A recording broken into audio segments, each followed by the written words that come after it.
esta institución con un concepto que aún hoy perdura, que es mantener y acrecentar lo que es la tradición andaluza en nuestro país. Es así que realizamos conferencias, charlas, reuniones, no solamente de carácter religioso, como la Virgen del Rocío, sino también algunas de corte pagano. Y bueno, se trata de mantener toda la cultura andaluza, de mostrarla y preservarla, inclusive la gastronómica. Yo quisiera, si ustedes me permiten, tomarme un segundito y dedicarle esta charla a mucha gente que ha hecho muchísimo por el flamenco, que han recorrido el mundo y que además de trabajar mucho en la Argentina, han quedado en nuestro suelo a descansar en paz. Esta gente que ha abierto las puertas de las actuales generaciones, quisiera nombrar algunos que vienen a mi memoria, como Camilo Salinas, como Paquita Ortega, como el querido Pepe Alonso, como Rafael de Triana, y últimamente el telera de Jerez que las dejó. También creo que es importante dar a conocer a dos personas que están en las mismas condiciones, nos han abandonado físicamente, pero han dejado su obra, y que para mí fueron las dos personas que orientaron mi pasión por la lectura de estos temas flamencos. Me refiero a don Anselmo González Climent y a Manolo Chilla. Don Anselmo González Climent, flamencólogo, un escritor múltiple de flamenco, fue uno de los que puso sobre el tapete la palabra flamencología por primera vez. Y para algunos memoriosos, digamos que en la década del 60 formó parte del jurado de las famosas preguntas y respuestas de Odol, que permitió en ese momento que una persona contestara sobre flamenco y llegara a obtener el premio mayor después de muchas audiciones con mucha tensión y mucho nerviosismo. Un señor se llamaba Fernando López Perea.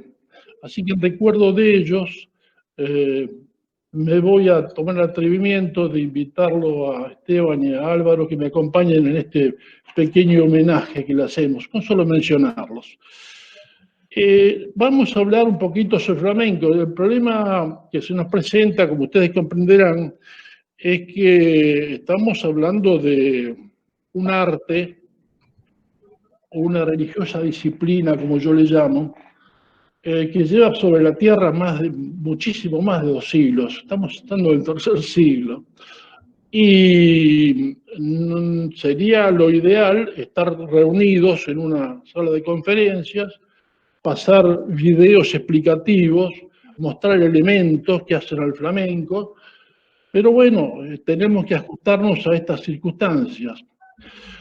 Así que vamos a tratar de recopilar cosas y juntarlas para que en unos minutos podamos tener a aquellas personas que ya conocen recordar cosas, y las que están puestas en el sistema hoy y que no conocen de flamenco puedan conocer algunas particularidades que quizás les sirvan como una chispa de encendido para después seguir estudiando estas cosas.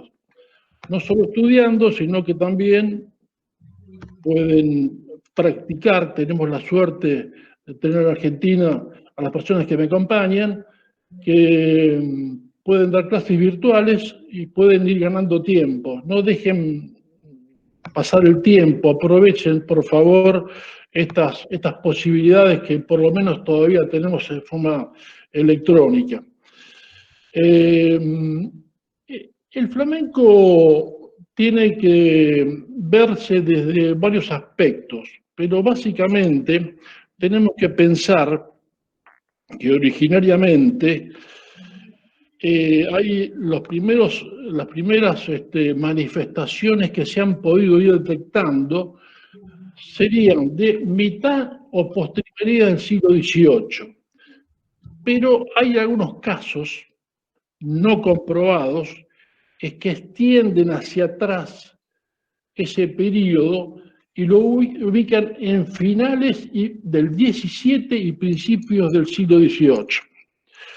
Desde esa fecha, si nos traspolamos imaginariamente hasta el 16 de noviembre del año 2010, en que en África, Nairobi, Kenia, la gente que conforma la UNESCO decretó el flamenco Patrimonio Cultural de la Humanidad, ha pasado muchísimo tiempo, pero a su vez se ha demostrado la plena vigencia de este arte.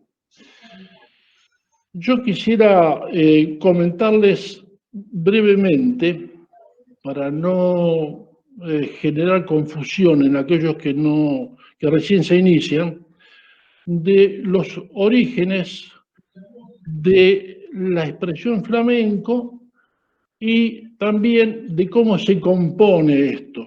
Ya sabemos más o menos las fechas, tenemos esas referencias, ya las acabo de mencionar, y tendríamos que empezar a juntar una serie de elementos musicales que van convergiendo sobre el territorio que actualmente es Andalucía, desde tiempos inmemoriales, y tenemos que pensar para eso que Andalucía, al estar gran parte sobre el mar, ha tenido, lamentablemente, que recibir una serie de invasiones o inspecciones no deseadas, digamos, de muchas culturas que pretendían adueñarse de la península. No obstante eso, todas fueron dejando algo y como si fuera una especie de esponja, la cultura andaluza fue tomando y prendiendo de todas esas incursiones, elementos musicales que en definitiva nos llevan a conformar el flamenco. ¿Se escucha? Que hoy hay un sonido raro, que hoy en día es el flamenco que estamos disfrutando y que nos tiene reunidos en estos momentos. Tenemos influencias grecorromanas, tenemos influencias de lo que actualmente sería Pakistán y la India, tenemos influencias del norte, la parte celta, que viene de Irlanda, la zona de Galicia hacia abajo. Tenemos la presión que ejerce Portugal con su fado. Tenemos cantos gregorianos. Tenemos cantos sefaradíes. Tenemos una aplicación inocultable por cercanía geográfica con África, que hay algunos ritmos y algunos movimientos de baile que todavía en África se pueden observar en algunas tribus. Y por si todo fuera poco, tenemos nada más y nada menos que 8 siglos de dominación árabe. Con lo cual, semejante mezcla no podría pasar desapercibida. Una vez que tenemos esto, el flamenco surge como un hecho producto de todas esas fusiones.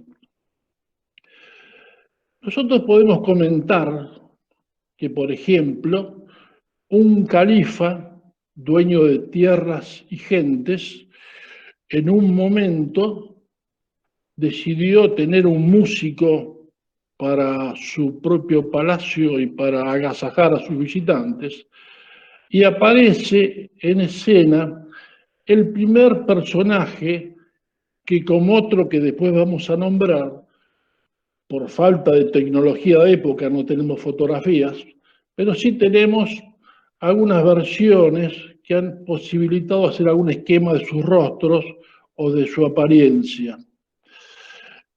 Este personaje inicial, que apuntan muchos flamencólogos a que sea el origen de los cantos, veía munido de un laúd colgado, tenía una tez sumamente oscura, era un hombre delgado, de nariz aguileña, y se lo llamaba el pájaro negro. Este pájaro negro fue supuestamente, porque en el flamenco no hay verdad absoluta, y después voy a explicar por qué, fue quizás uno de los personajes que diera origen a lo que hoy disfrutamos. Este personaje se llamaba Shirab.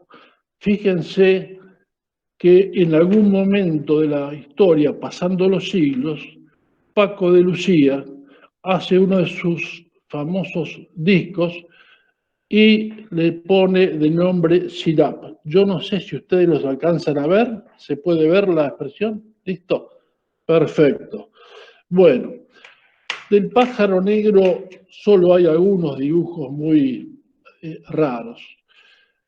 Nuestros tiempos van a ser cortos para hablar de tres siglos, así que vamos avanzando de a poco, pero rápido. Le sigue a esto un personaje que también anda con su laúd al hombro, ya en tiempos más avanzados, en territorio andaluz, y que alguien define como el planeta. El planeta tiene los rasgos que creo que pueden ver ustedes en este gráfico, si se ve. ¿Estamos de acuerdo? Bien. ¿Cómo hacemos con el tema del flamenco para definir qué es lo que es el flamenco? Existen una serie de estudios y de propuestas de época, todas las cuales fueron poco a poco, no descartadas, pero cayeron por su propio peso, porque trataron de buscarle una relación al término flamenco con cosas del mundo, así como lo relacionaban con el ave palmípeda famosa que era el flamenco, porque tenía un porte muy parecido a los bailarines de flamenco de época, que se paraban en forma erguida, etc. También consideraban que era producto de una música similar de unas reuniones que se hacían en los Países Bajos, en Flandes, etc. Hay varias teorías sobre esto. No quiero detenerme porque en definitiva lo que nos interesa es hablar de flamenco más moderno, pero sí para la gente que no conoce toda esta historia, por lo menos que sepan que todo esto está averiguado, está escrito, y se puede acceder a esta información con libros o con charlas o lo que fuere. Lo que más me agradó a mí en todos estos estudios fue el estudio etimológico de la palabra, es decir, qué significa la palabra flamenco. Y lo uso también, esta parte etimológica, para que, si me acuerdo, les cuente qué significa cante hondo, que era tan en boga y todo el mundo habla. El término que se usó para decir flamenco es una expresión árabe, flamexmehru, que en realidad significa canto de los pueblos o canto de los campesinos. Respecto a esto, tenemos que tener presente cómo es el habla andaluza, que hace uniones de palabras rapidísimas, y hay expresiones que con un pequeño salto en el instante cambian las cosas. Este flamenco, este canto de los campesinos, a su vez también tuvo algunos detractores, tuvo un personaje que le dio un sesgo ideológico cuando dijo que eran cantos de los campesinos sin tierra. Después tenemos que ver este tema porque en la parte sociológica del flamenco es muy importante y por algo este hombre lo dijo. Por ahí surge un sacerdote, el reverendo padre García, muy flamenco él, y dice, no, el flamenco yo lo averigüé bien y recurrí a los escritos y es el cante de los campesinos. Así que les dejo planteadas todas estas cuestiones, porque en el flamenco no existe la verdad absoluta. ¿Por qué? Y aquí quisiera que la gente que escuchan tomen conocimiento de este detalle. La mitad, gran parte o más de la mitad de la historia del flamenco es de transmisión oral y la otra mitad es escrita. Hay una mitad, la época hermética, vamos a ver, transmisión oral, y después se empieza a escribir, a investigar, pero en las últimas etapas actuales de la década del 50, del 45 en adelante, comienzan los primeros libros. Entonces la transmisión oral en un tema como el flamenco, que tiene un gran componente sentimental, de sentimiento, de emoción, distorsiona las verdades, porque cada uno cuenta al flamenco y lo transmite de acuerdo a su sensación personal, lo cual termina restando credibilidad a muchos de los estudios realizados. Una vez que tenemos ya definida esta circunstancia de los nombres, de cómo se comportó, cómo conformó y de la antigüedad, tenemos que ver cómo, un concepto más moderno, cómo se lo estudia.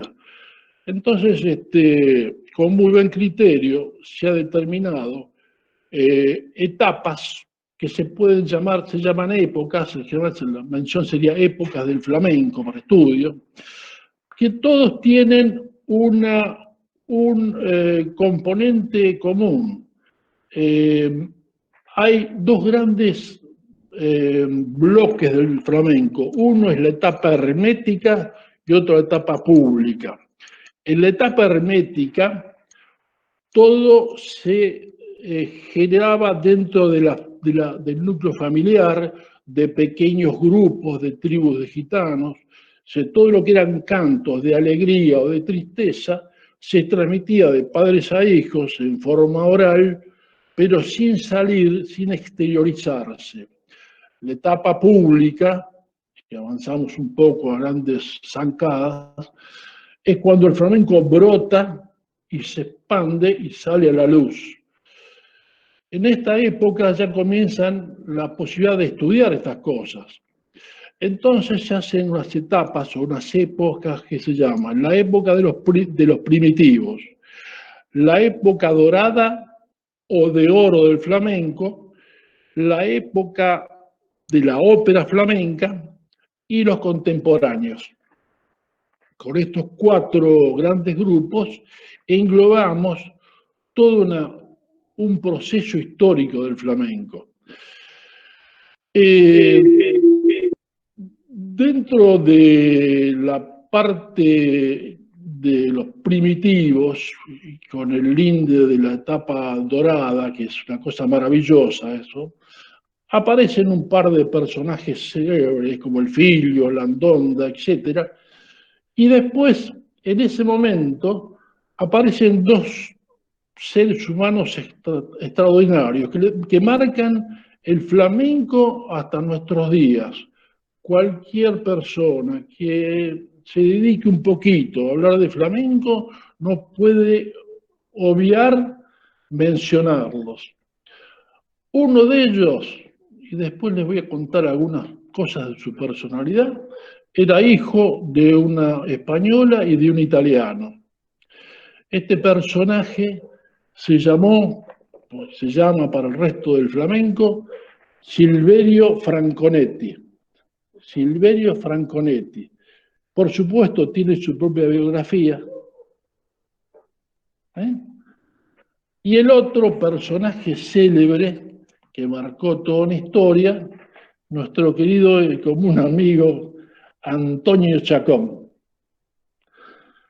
Bien, Silverio Franconetti era un personaje eh, muy afecto a la lírica italiana, porque el padre era italiano, entonces le gustaba la lírica y la ópera italiana, tenía un muy buen registro vocal, en fin, todas esas cuestiones de familia que a veces pesan. Pero felizmente para nosotros se dedica al flamenco. En algún momento de su juventud decide armar su vida, se mete en la milicia, hace unos años de milicia, dice que integra y participa de algunas escaramuzas, de algunas luchas, después parte y se va en barco a Uruguay, viene para esta zona, a Sudamérica. En Sudamérica recala en Uruguay, y algunos dicen que pasó a Buenos Aires por un mínimo tiempo, pero de curiosidad de turista, y vuelve a estar en Uruguay. Porque en Uruguay establece un comercio de compra-venta y envío de elementos hacia España.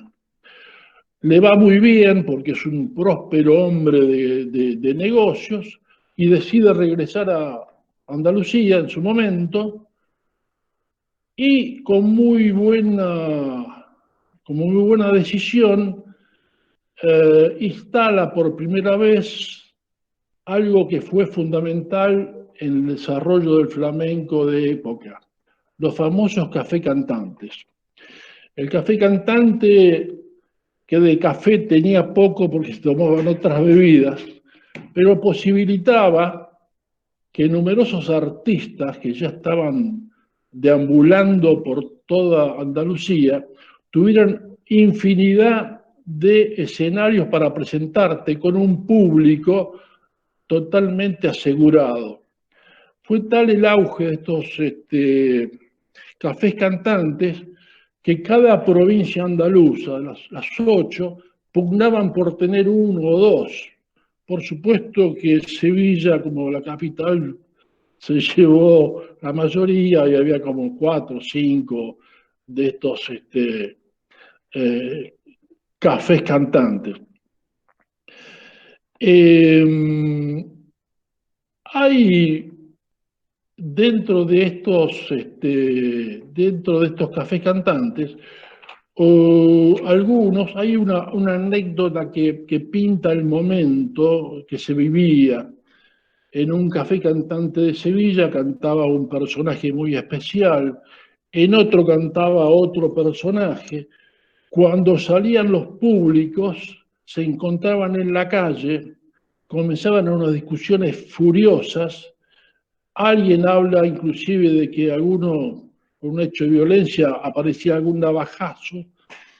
Lo cierto es que las autoridades, ante esto, citan a los dueños de los comercios y les piden que coordinen los horarios, de manera tal que comience un horario para que todo el público vaya a ver un cantador, y después, a la media hora, comienza en otro café cantante, el otro cantador, de manera tal que es muy achicada la posibilidad de pelea, porque ya simplemente se debatía sobre las cosas que ya habían visto ambos contrincantes. Importantísimo el tema del café cantante. Después, con los años, fue cediendo, como todo, fue cambiando, pero marcó realmente una época, la época de oro, donde comienza una de las cosas más lindas del flamenco, por lo menos para mi gusto, que son las dinastías. Yo llamo las dinastías. Todas las primeras personas de quienes después, en la etapa siguiente de la ópera flamenca y en los contemporáneos, siguen siendo hijos o nietos o familiares directos de esos artistas. Quiero hacer alguna mención de un pequeño libro que es muy interesante, y el autor fue Fernando el de Triana, un hombre que me hace acordar un poco a Pepe Alonso, porque tocaba y cantaba, como va a ser seguramente Álvaro más tarde. Que es un tema sumamente difícil cantar y autoacompañarse, de gran valía. Y este hombre, además de cantar y bailar, se dio el lujo de hacer su primer libro con las novedades de todo el momento. Pero rescato de él una cosa muy importante, que es dónde ubica al flamenco como punto de origen, ya en nuestros tiempos. Y dice que no hay que buscar el flamenco más allá de un triángulo imaginario de no más de 100 kilómetros cuadrados, que abarca Cádiz, Triana y los puertos. Quiere decir que el tema pasa por ahí. Hay un viejo refrán que habla del ajo como un concepto muy fuerte, y hay una estación de trenes y hablaban de la estación de trenes, y decían, más allá de tal estación está el ajo, y el ajo era Jerez. Jerez de la Frontera ha sido lo que para mí, si esto fue un terremoto del cante, para mí Jerez ha sido el epicentro. Cada provincia tiene cosas importantes en el flamenco. Cada provincia, si bien tienen una cuestión común en todos los palos del flamenco, son las versiones, para aquellos que no manejan la palabra palos, las distintas formas de cante, todas tienen en conjunto un algo común, pero a su vez todas tienen un algo distinto. Hay cosas que van complicando la historia cuando uno la va contando, porque a cada palo, en cada provincia y con determinado cantaor, las cosas son distintas en otra provincia. ¿Por qué? Porque hay particularidades, formas de cante, algunos acentos, y esto hace a los personalismos en las manifestaciones que se hacen. Cada cante, al día de hoy, algunos van a escuchar cantes de fulano, el cante de Vengano, los tangos del Pillayo, por decir un ejemplo, tanto, porque en determinado lugar los mismos tangos cambian el ritmo, se adecúan a otra filosofía interna provinciana, pero a su vez quien los ejecuta también pone su parte y los personaliza. Con esto más o menos tenemos un panorama de lo que es el flamenco en el espectro de la superficie andaluza. Es notable al día de hoy cómo esto ha tomado estado mundial, universal, y aparece en academias de baile y de cante y de guitarra, en países que no tienen ni siquiera que ver con la cultura, con nuestro propio lenguaje, ¿no? Por ejemplo, China, Japón, etc. Hay países nórdicos imbuidos con el tema flamenco, o sea que esto es, felizmente, es imparable. Por supuesto que nos vamos a tener que ir adecuando a que las nuevas generaciones vayan agregando, modificando y adecuando a sus actuales sentimientos algunas cuestiones del flamenco. Nosotros podemos hablar de estos regionalismos y tenemos que tener presente que no es tan simple el cante como viene. Hay temas antropológicos, hay temas sociológicos que tienen que ver con los cantes. No quiero embadurnar mucho y tomar mucho tiempo, pero por ejemplo, hay en la zona de Levante, todos los cantes de Levante, hay una antropóloga muy flamenca ella, que se llama Génesis García Gómez, que hace un trabajo interesantísimo y habla del porqué de la dureza de los tarantos, de las tarantas, de todos esos cantes atarantados, y los relaciona con la dureza de la vida que tiene por la superficie topográfica que tiene Almería, su desierto, sus minas, el trabajo bajo tierra, la angustia, el desasosiego. Y así van pasando en todas las provincias. Si se fijan, prestan detalle, las provincias que están más aproximadas al mar, más salineras, son más alegres, tienen otra composición. Los cantos son los mismos, pero las formas y las letras inclusive hablan de un poco más de felicidad que no de tristeza y de amargura. Quería no extralimitarme mucho, pero hay cosas que no quisiera terminar esto sin mencionar. Un famoso concurso de cante jondo de Granada en el año 1922 y las 5 llaveros del cante.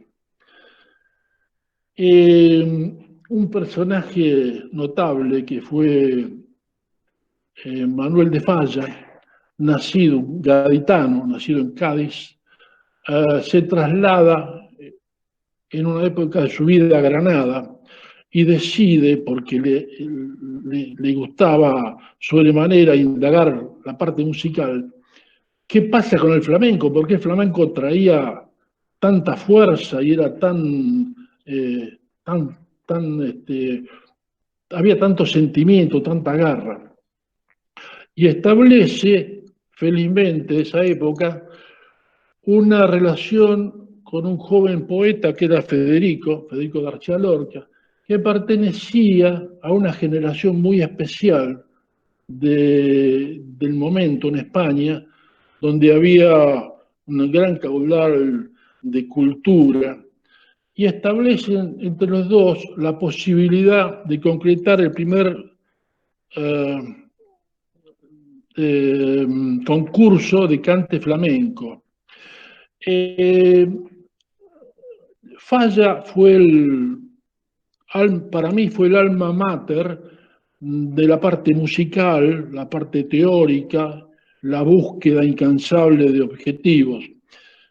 Y si bien le gustaba el flamenco a Federico, Federico con sus múltiples relaciones del lugar donde vivía y de su familia, etc., le da todo el soporte, consigue las autorizaciones, dicen algunos que hasta las sillas que se usaron en el concurso fueron conseguidas por Federico. Y esto se realiza en Granada, y qué casualidad, uno de los integrantes del jurado fue nuestro querido amigo que lo hemos visto recién, Antonio Chacón. Antonio ejercita sus conocimientos, sube al escenario a pedido del público, no compite por obvias razones éticas, hace las delicias de los concurrentes y se produce el concurso que lleva algún par de algunos ganadores. Uno de ellos era un viejito, decía la época, un viejito, tenía 70 años, ¿qué tendría que decir de mí entonces? Pero tenía 70 años, afectado de un pulmón, tenía un pulmón menos, había tenido una puñalada en algún momento de su vida, y el pobre hombre viene desde muy lejos de Sevilla, de un pueblo de Sevilla, caminando después en carro donde lo puedan llevar, viene pagándose el sustento cuando podía, cantaba en algún lado, le daban una propina y seguía caminando. Y la última parte dicen, dice la historia, que le regalan un burro y llega montado en el burro los últimos tramos hasta Granada. Este personaje se llamó Diego Calas, Diego Bermúdez Calas. Diego Bermúdez Calas fue el Tenazas, conocido como el Tenazas de Morón. Triunfó. Lo mismo ocurre con un chiquitito, un chavalillo de unos 12 o 13 años, un tal Manuel Ortega Juárez, que en su momento va acompañado por su padre, quien nos hacía cantar y le enseñaba las cosas, y nosotros, con el tiempo, nuestra generación lo conoce como Manolo Caracol. Manolo Caracol, que fue un personaje que creó los primeros tablados, le dio mucha participación y trabajo a los artistas, formó una manera muy propia de cantar, se canta por Caracol, se canta con su forma, y el padre, que también lo hacía, se llamaba, para diferenciar, porque el padre se llamaba Caracol también, le decían Caracol el del bulto, porque tenía un problema de bocio que nunca había sido operado, entonces tenía una prominencia a nivel de la garganta. Rápidamente quiero, para dejarles paso al resto de la gente, hablar de las 5 llaves del cante. 5 llaves que fueron los premios más importantes que se dieron. Hay una 6ª llave que corresponde exclusivamente al baile. La tiene una bailadora sevillana que tiene ahora 87 años, Matilde Corrales González, conocida como Matilde Coral. Y las 5 llaves de oro fueron para Tomás El Nitri la primera, para Manuel Vallejos la segunda, un querido Antonio Mairena la tercera, la cuarta para otro Antonio Fernández Díaz, un hombre de Córdoba, de Puente Genil, que actualmente vive, está dedicado a la docencia, es un hombre de consulta en los cantes. Y la quinta y última está dedicada post-mortem a Camarón de la Isla. Creo que con esto más o menos tienen un panorama de lo que es el flamenco en modo muy apretado, de estos casi 3 siglos que hemos tratado de comprimir en pocos minutos. Así que les cedo la posibilidad al resto de mis compañeros, al querido Álvaro González, que acá ya lo estoy viendo, que nos va a deleitar con unos cantes. Y bueno, de Esteban Gonda me omito emitir opinión porque también me une un gran afecto personal. Será hasta la próxima y quedo a la espera de cualquier pregunta que quieran formular.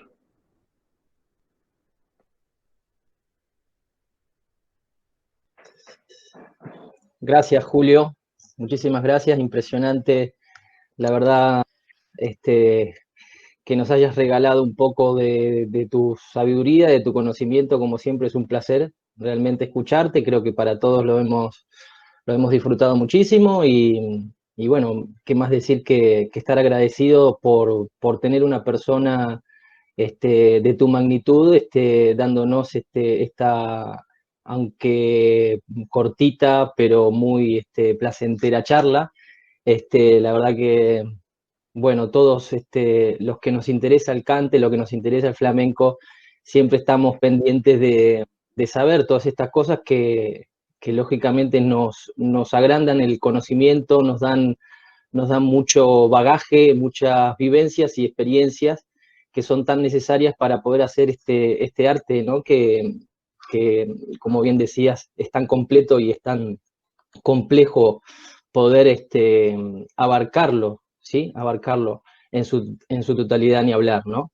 En mi caso, bueno, antes que nada, decirle buenas tardes a todos los participantes.